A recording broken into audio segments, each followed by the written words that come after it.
Yana Baradinakanku, saya Azamini Liashin.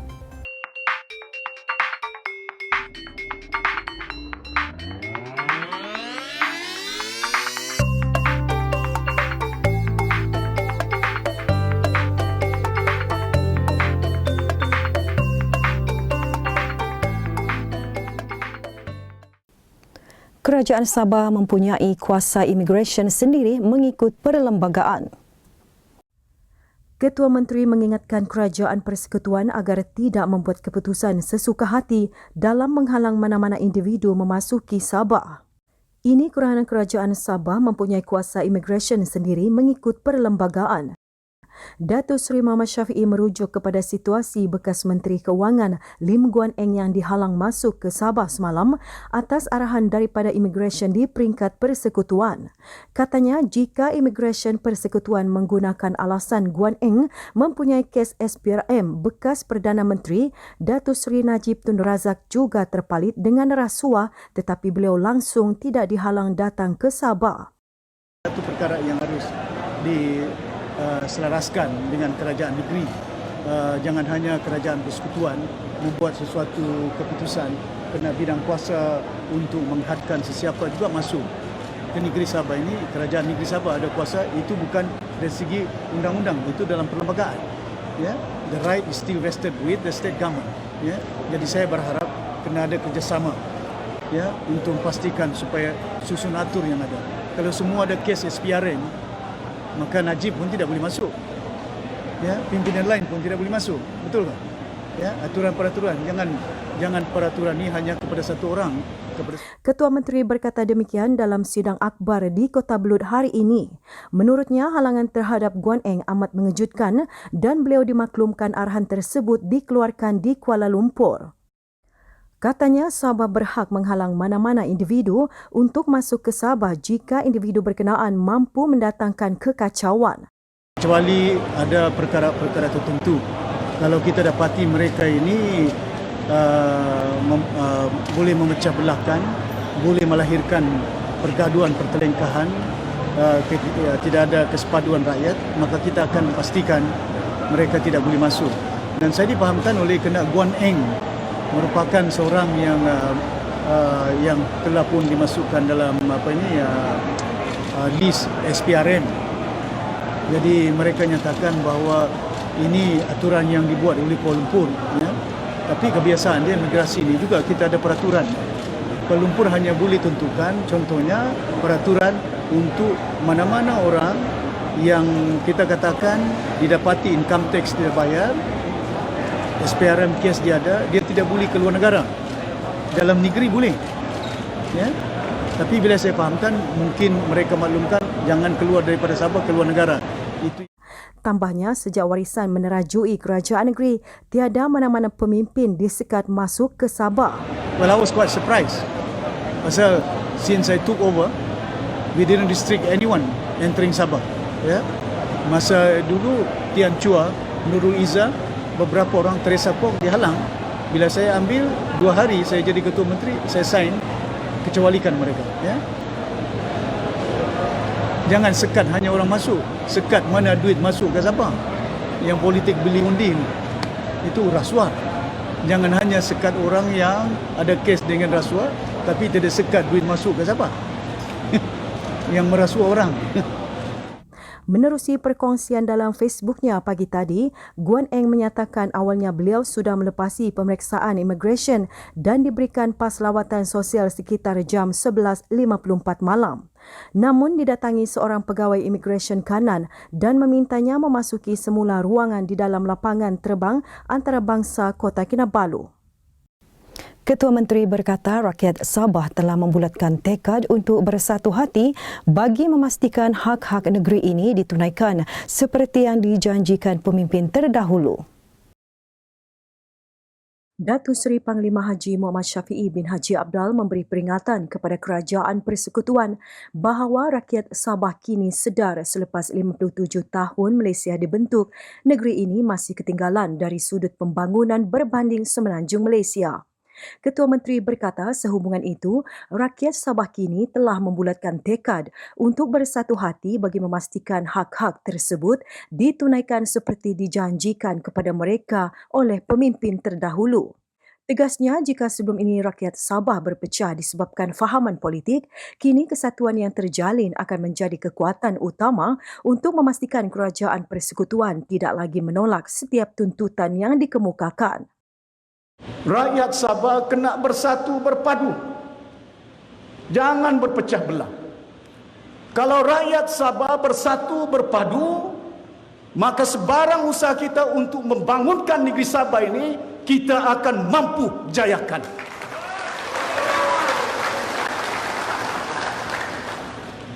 Kerana perpecahan kita lah,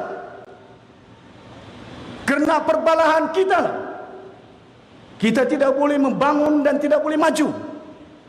Tapi kalau rakyat kita berpadu, bersatu, apa juga tuntutan kita di negara ini tidak akan boleh diperkecilkan. Tidak akan mudah untuk tidak menidakkan apa tuntutan kita. Beliau berkata demikian ketika berucap dalam majlis penyerahan geran tanah daerah Kota Belud siang tadi. Datuk Seri Muhammad Syafiee berkata hak-hak rakyat Sabah tidak boleh lagi ditolak oleh persekutuan kerana sejarah membuktikan negeri ini adalah satu daripada wilayah yang membentuk Malaysia dan setaraf dengan Semenanjung.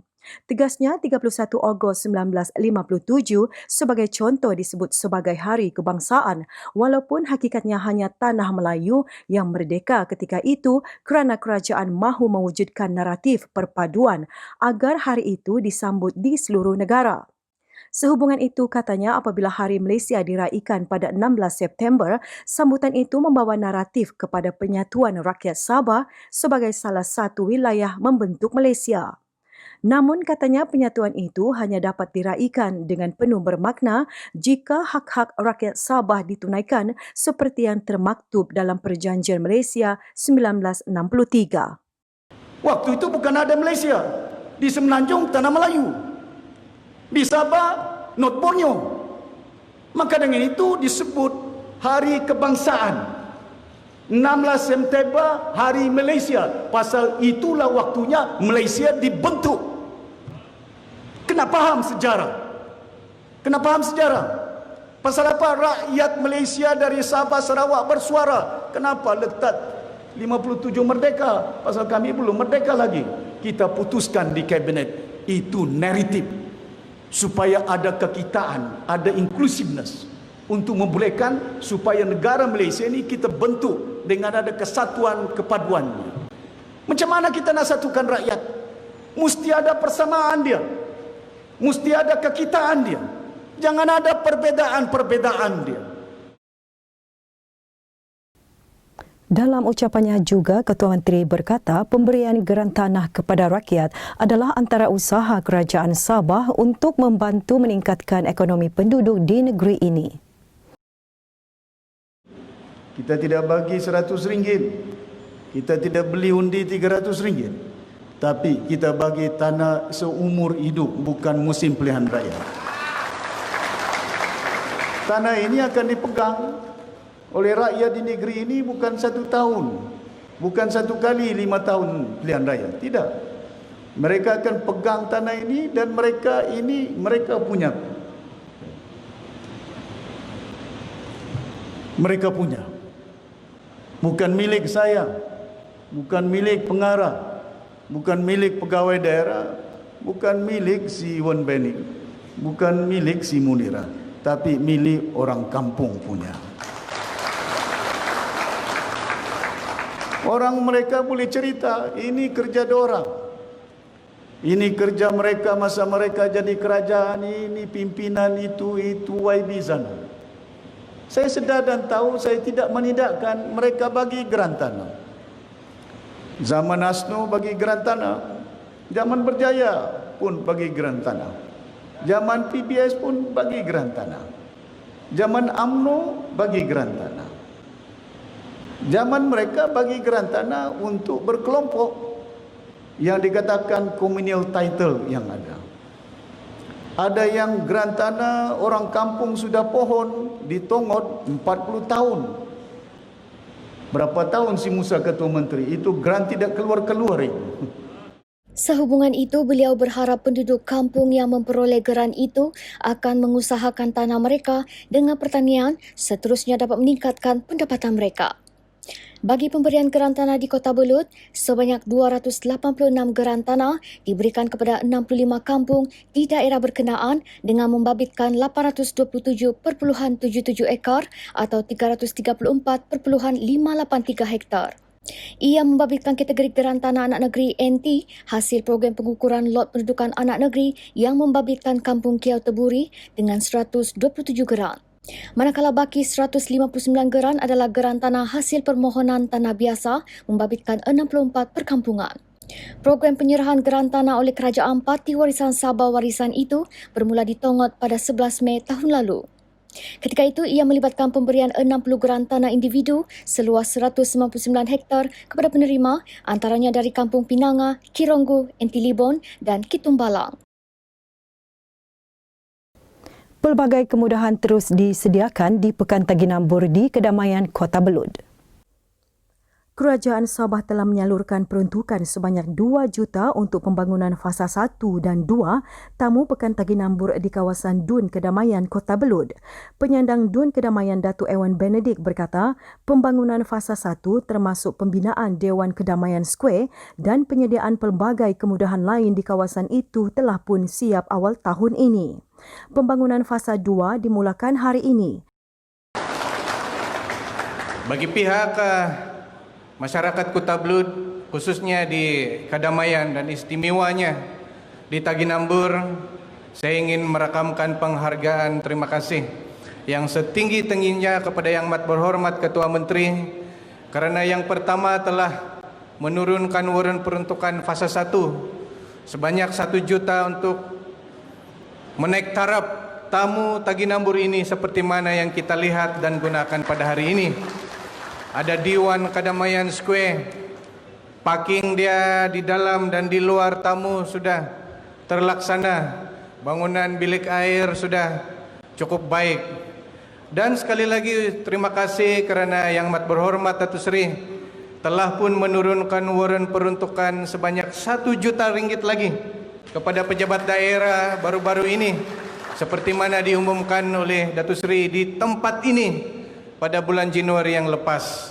Fasa 2 itu seperti mana dinyatakan oleh pegawai daerah tadi bukan hanya membina rumah rehat, kafeteria, tapi juga tebing-tebing sungai di sepanjang persisiran tamu ini supaya tidak terhakis. Menambah baik kemudahan Dewan ini, saya nampak banyak. Beliau berkata demikian ketika berucap pada Majlis Pecah Tanah Pembangunan Fasa 2, tamu Taginambur dan penyerahan geran tanah daerah Kota Belud serta penyerahan input pertanian di Dewan Kedamaian Square Taginambur, Kota Belud hari ini.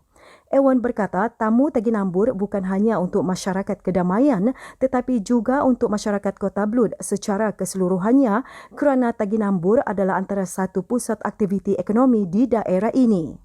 Mengenai pemberian geran tanah, Ewan berkata beliau banyak kali membangkitkan isu berkenaan urus tadbir tanah serta kelewatan memproses permohonan tanah di Kedamaian dalam mesyuarat Jemaah Menteri Sabah.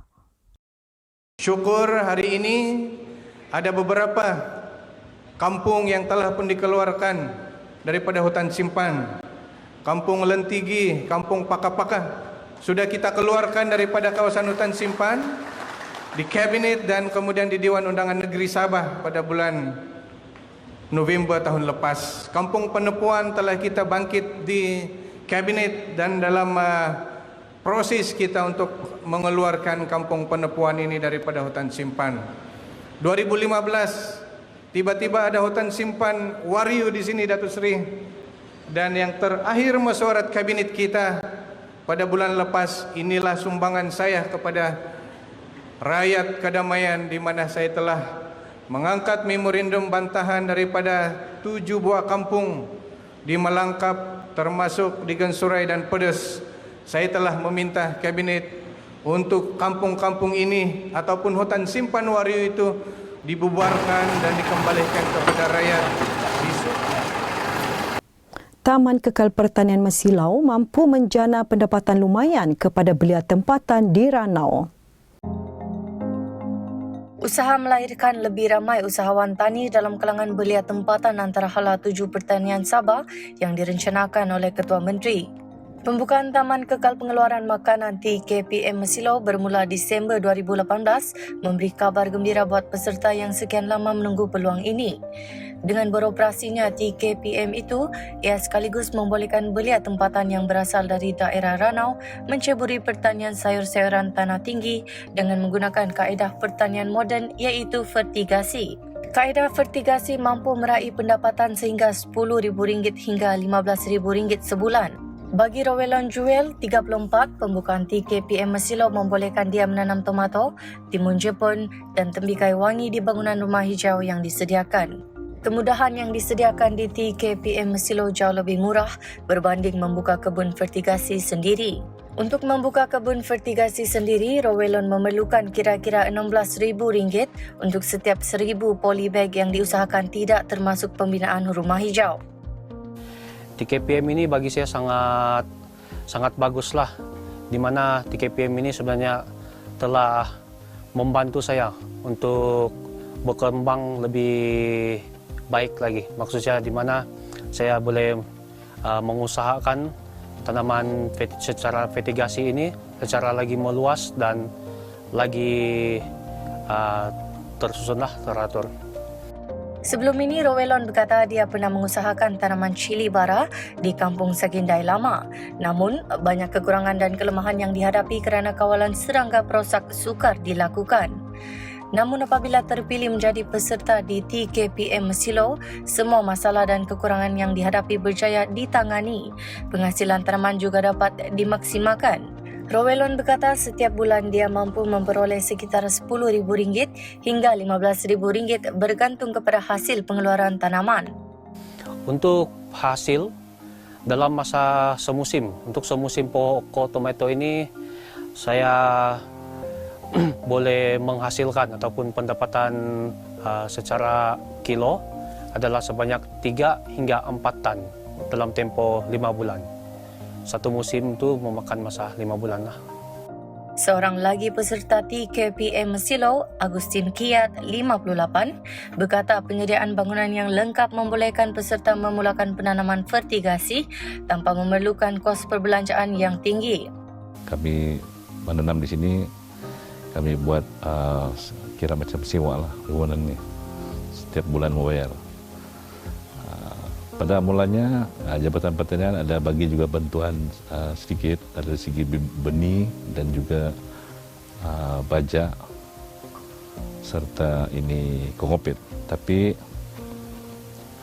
tidak mencukupi untuk keseluruhan nih. Sebenarnya setiap peserta dia dibagi 12 B seorang. Jadi kami di sini ada 7 peserta pada pertamanya. Jadi ada lagi tinggal 9B yang belum ada peserta. Agustin berkata tanaman tomato yang diusahakannya di TKPM Mesilau mampu mencecah 2.8 tan metrik sebulan. Pendapatan diperoleh mampu mencecah RM5,000 hingga RM7,000 sebulan. Bagi Little John Petrus, 36, dari Tambunan, pembukaan TKPM Mesilau memberi peluang pekerjaan kepadanya sebagai penyelia. Little John dan 3 pekerja di bawahnya mengendalikan proses penjagaan, pembersihan serta penuaian tanaman. Saya rasa dia mendatangkan kebaikan kepada pertanian lah, yang kan pertanian dia adalah satu perniagaan juga. Semakin dia berkembang semakin baiklah. Pelbagai projek pembangunan berimpak tinggi dalam bidang pertanian, pelancongan dan hartanah telah dirancang dan akan dilaksanakan Kumpulan Sawit Kinabalu. Dalam tempoh singkat 26 bulan, Ketua Menteri Datuk Seri Panglima Haji Muhammad Syafiee bin Haji Abdal mempunyai perancangan untuk membangunkan Sabah dari segala sudut. Jika dilihat selama 15 tahun, tiada satu pun industri hiliran dibangunkan kumpulan sawit Kinabalu ketika pemerintahan kerajaan terdahulu iaitu Barisan Nasional. Malah tiada bidang perniagaan lain yang diceburi syarikat berkaitan kerana GLC itu. Sebaliknya, perniagaan sawit Kinabalu bergantung sepenuhnya kepada hasil jualan minyak sawit mentah. Namun, sebaik saja Datuk Seri Muhammad Syafi mengambil alih, pelbagai projek pembangunan direncanakan untuk dilaksana bagi memacu pertumbuhan ekonomi Sabah. Ketua Menteri merasakan sudah tiba masanya GLC itu mempelbagaikan cabang perniagaan untuk terus kekal menjana pendapatan yang lebih baik dalam keadaan harga sawit yang tidak stabil. Projek-projek pembangunan berimpak tinggi dalam bidang pertanian, pelancongan dan hartanah telah dirancang dan akan dilaksanakan kumpulan sawit Kinabalu. Pengarah urusan kumpulan sawit Kinabalu Masri Pudin berkata, antara projek pembangunan yang sedang dan akan dilaksana termasuk projek integrasi pertanian integrasi bersepadu serta hub pelancongan Kabang Papar. Pembinaan bandar Datuk Panglima Abdullah Semporna dan kondominium Puncak Damai Kota Kinabalu serta pengeluaran sarang burung walid, ternakan lembu pedagang dan produk biomas berasaskan kelapa sawit. Masri berkata sekiranya semua projek itu dilaksana dan siap dalam tempoh 3 hingga 5 tahun akan datang, ia mampu menjana 10,000 peluang pekerjaan secara langsung dan tidak langsung. Kita menjangkakan dalam masa 5 tahun daripada sekarang, sawit Kinabalu akan menjana pendapatan yang jauh lebih tinggi daripada apa yang ada sekarang. Dan kita jangka apabila projek ini sudah berjalan sepenuhnya, sawit Kinabalu akan dapat menjana setidak-tidaknya dalam 0,5 bilion dalam 1 tahun. Dan apabila itu juga nanti sudah semua dilaksanakan, kita tidak lagi bergantung kepada kelapa sawit. Tinjauan Borneo Today TV di sekitar Donggongon mendapati anak muda Sabah mendesak kerajaan Malaysia supaya bertindak lebih tegas dalam mempertahankan kedaulatan Sabah daripada dituntut oleh mana-mana negara lain. Tuntutan Filipina ke atas Sabah semakin membimbangkan. Namun tindak balas kerajaan persekutuan yang agak lambat dilihat sedikit mengecewakan. Kementerian Luar Filipina semakin berani untuk mengeluarkan kenyataan bagi membuka semula jabatan khas untuk menggerakkan usaha menuntut Sabah daripada Malaysia. Tinjauan Borneo Today TV di sekitar Donggongon mendapati anak muda Sabah mendesak kerajaan Malaysia supaya bertindak tegas dalam mempertahankan kedaulatan Sabah daripada dituntut oleh mana-mana negara lain. Bagi mereka, tuntutan sebegini tidak patut timbul apatah lagi Sabah adalah sebahagian dari Malaysia. Saya rasa tuntutan begini memang tidak patutlah sebab Sabah ni kan sudah macam sebahagian daripada Malaysia, bang. Mencari jalan penyelesaian terbaiklah untuk kedua-dua negara. Supaya isu ini tidak berpanjangan. Tapi waktu sekarang ni lebih baik kalau Sabah, kan Sabah pun sudah bergabung dengan Malaysia. So kita tidak boleh biarkanlah Sabah jatuh ke tangan Filipina balik. Ya, perundingan buat macam manifesto begitu, berbincanglah sama dengan kerajaan Filipina begitu. Dan selesaikan masalah ini sebab selagi masalah ini tidak selesai, mungkin masa akan datang akan muncul lagi isu begini. 7 kes baharu positif COVID-19 dikesan di lokap Ibu Pejabat Polis Daerah Lahad Datu. Jabatan Kesihatan Negeri Sabah mengesahkan satu kluster baru di Lahad Datu yang dikenal pasti hasil saringan tahanan di lokap Ibu Pejabat Polis Daerah Lahad Datu. Pengarahnya Datuk Christina Rundi berkata, daripada 7 kes baru di Lahad Datu itu, 6 kes membabitkan warga asing, manakala 1 kes melibatkan warga negara. Terdahulu, Kementerian Kesihatan Malaysia memaklumkan seramai 50 orang tahanan di lokap Ibu Pejabat Polis Lahad Datu telah disaring pada 28 Ogos lalu dan daripada jumlah tersebut, 43 individu adalah negatif. Langkah pencegahan dan kawalan jangkitan seperti proses pembersihan dan nyah kuman telah dijalankan di lokasi yang dikenal pasti. Jabatan Kesihatan Negeri Sabah mengingatkan orang ramai bahawa penularan wabak COVID-19 masih berlaku. Sehubungan itu, orang ramai haruslah memberi kerjasama bagi memutuskan rantaian jangkitan COVID-19 dengan mengamalkan norma-norma baharu. 2 cedera parah manakala 2 lagi cedera ringan dalam kemalangan membabitkan 2 kenderaan pacuan 4 roda di Jalan Lintas Kepayan berhampiran Cyber City kira-kira 1:10 tengah hari tadi.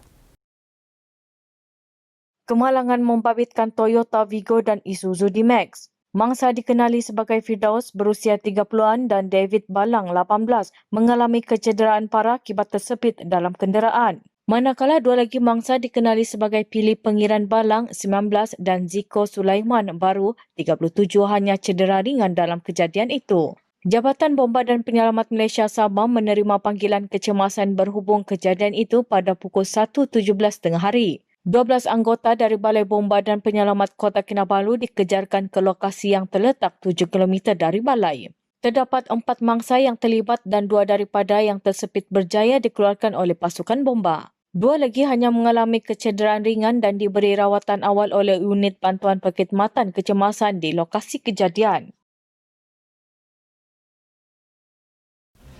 Terima kasih Iko, semoga setemu lagi palap-palapkom.